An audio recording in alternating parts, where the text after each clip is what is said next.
She knew something most people didn't. Long before the world stood still in grief, long before millions watched two young princes walk behind their mother's coffin, Princess Diana had already made a decision that would quietly reshape the future of the royal family. It wasn't announced, it wasn't celebrated, and it certainly wasn't understood. But hidden inside a legal document written years before her death, Diana made a move that ensured her voice would never truly be silenced. And when the truth finally surfaced, it revealed something far more powerful than money. It revealed protection, strategy, and perhaps rebellion. Because Diana wasn't just leaving behind a legacy, she was choosing who would carry it forward. And that choice changed everything. To understand why Diana's final decisions mattered so much, you have to begin long before she ever became a princess. Diana Frances Spencer was born into privilege, but not into peace. From the outside, her life appeared destined for greatness. Her family was deeply connected to British aristocracy, moving in the same social circles as royalty itself. Grand estates, noble titles, and generations of tradition surrounded her from the very beginning. But inside the walls of her childhood home, things were far more fragile. Her parents' marriage was strained by expectation, disappointment, and emotional distance. The pressure to produce a male heir weighed heavily on the family, and that quiet tension lingered in the air long after Diana was born. When her parents divorced, the emotional fracture left behind would shape her deeply.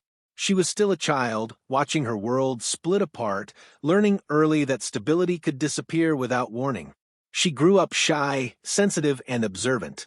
She wasn't the loudest in the room. She didn't command attention, but she felt everything: pain, kindness, rejection, compassion. And those feelings would eventually become her greatest strength. She didn't excel academically, but she excelled at something far more human. She cared. She listened. She noticed people others ignored. She worked ordinary jobs. She cleaned. She cooked. She cared for children. She lived in a modest apartment with friends. She navigated life without the shield of a crown. She understood the real world, and that understanding would later make her completely different from every royal who came before her. Because Diana didn't see herself as untouchable. She saw herself as human, and that humanity would eventually make her unforgettable. Then came the moment that changed everything. She met Prince Charles. At first, she was just a young woman on the edge of royal circles, quiet, unassuming, almost invisible. But over time, Charles began to notice her. She was beautiful, yes, but more importantly, she was unguarded. She represented something the monarchy desperately needed: innocence, hope, and renewal. Their courtship moved quickly, faster than either of them truly understood. And soon, the world watched as Diana Spencer became Princess Diana. Their wedding was called a fairy tale. Millions watched in awe. The dress, the ceremony, the promise of a perfect future. But behind the spectacle, cracks were already forming. Charles carried emotional ties to another woman, Camilla, a relationship that had never truly ended. And Diana felt it. At first, she tried to ignore it. She tried to believe love could grow over time. She tried to fulfill the role expected of her. But loneliness has a way of revealing truth. She wasn't just competing for affection. She was competing with history, with expectations, with a system that didn't bend for emotions.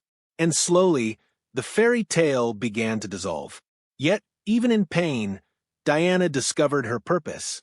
She turned outward. She connected with people others avoided. She shook hands with AIDS patients when fear kept others away. She comforted the sick, the poor, the forgotten. She didn't just represent royalty. She represented compassion, and the world loved her for it. They called her the people's princess, not because of her title, but because of her heart. Her marriage, however, continued to deteriorate. Behind palace walls, the emotional distance grew unbearable. Public smiles hid private suffering. The pressure, the betrayal, the isolation, it all became too much. Eventually, the separation became official. Then the divorce. For Diana, it was both an ending and a beginning.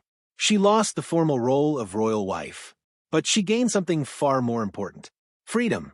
For the first time in years, she controlled her own future. She made her own decisions. She rebuilt her identity. She discovered her own strength. And quietly, without fanfare, she made another critical decision. She wrote her will. At the time, it seemed like a routine legal step, a practical matter, something responsible people did. But Diana wasn't thinking only about the present. She was thinking about the future. She was thinking about her sons, Prince William, Prince Harry. They weren't just her children. They were her greatest priority. And she knew the world they would inherit would not be easy. So she planned, carefully, deliberately, and privately. When Diana died in 1997, the world was thrown into shock. It felt impossible. Someone so vibrant, so alive, so beloved gone in an instant. Crowds gathered. Flowers covered palace gates. Tears fell across continents. But behind the mourning, another process quietly began. Her estate was opened, and inside it lay the truth of her final wishes. Her wealth, built from inheritance, divorce settlement, and personal assets, was substantial. Millions in investments, jewelry, possessions filled with personal meaning. Naturally, her sons were the primary beneficiaries, but there was something unique about how Diana structured it. She didn't simply hand them money. She gave them independence. The majority of her estate was placed into trust, protected, preserved, not for immediate access, but for the right moment. She understood something many people didn't. Sudden wealth could overwhelm young lives, so she ensured her sons would receive their inheritance gradually, with maturity, with perspective. She was protecting them, even in her absence, but there was more. Her jewelry, perhaps the most symbolic part of her legacy, was divided with care. She wanted their future wives to one day wear those pieces. She wasn't just preserving wealth. She was preserving connection. And years later, that wish came true. Her sapphire engagement ring would appear again. Her bracelets, her diamonds, her presence, woven into the next generation, still visible, still meaningful, still hers. But perhaps the most powerful part of her decision wasn't the money itself. It was what the money made possible. It gave her sons options, freedom, the ability to choose their own paths. For Prince William, it provided stability as he prepared for future kingship. For Prince Harry, it provided something else entirely: a way out. Years later, when Harry stepped away from royal duties, he revealed something deeply personal. His mother's inheritance had made it possible. It had given him the means to build a life outside the institution that had once defined everything. In that moment, Diana's final act became clear. She hadn't just left money. She had left protection. She had anticipated that her sons might one day need space, independence, safety, and she made sure they would have it, even if she wasn't there to guide them. Diana had always lived differently. She broke traditions. She spoke openly. She connected emotionally. And even in death, she refused to let the system fully control her legacy. Her decisions empowered her sons to shape their own futures, not just as princes, but as men. Men with choices, men with freedom, men with the ability to define themselves beyond the crown. And that may have been her greatest gift of all, because Diana understood something deeply human. Titles fade, power shifts, institutions evolve. But love, when protected, endures. Today, her influence remains everywhere, in the way her sons speak, in the causes they champion, in the compassion they show. Her legacy isn't confined to vaults or trusts. It lives in actions, in courage, in independence. She wasn't just preparing them to inherit wealth. She was preparing them to inherit strength. And perhaps that was her true intention all along.